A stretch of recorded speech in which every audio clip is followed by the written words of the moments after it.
So guys, I'm on PGSharp right now. I'm going to show you in this video how you can use the PGSharp map like a pro. Let's go to map.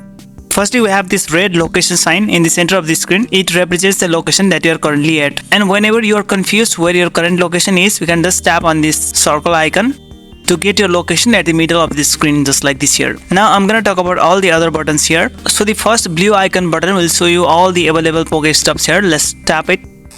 And you can just directly go there by tapping on any Pokestop, and you can just either teleport or walk, or you can just create the route by tapping on plus button, or you can also favorite this location by tapping on this star icon here and save. Let me tell you one more thing here. If you tap on any point on the map, it will show you the distance of that point from your current location, and also the cooldown time if you teleport to that location. Now if you want to know what's the cooldown time, I have a separate video on that. Just go to that video, link is in description. Okay, let's just cancel it for now.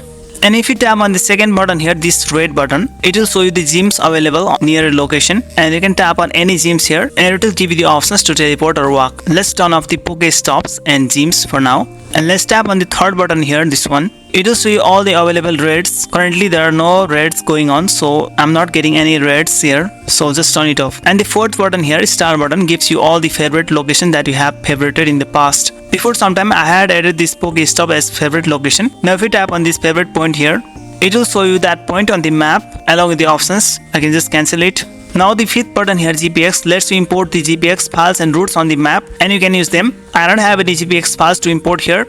I'll make a separate video on how to use the GPX feature, so let's not go into details about the GPX right now. So I have already talked about the sixth button here, that's the current location button. Tap on this button to get your current location at the middle of the screen. Now the seventh and eighth buttons are very simple. That is the zoom in and zoom out button here. You can zoom out to the map, also zoom in. And there's a search feature here where you can search places or coordinates and you can directly teleport to that location. And there's one button at the bottom left side. It will adjust the map in a proper north, south, east, west format. So that's all about the map in PGSharp.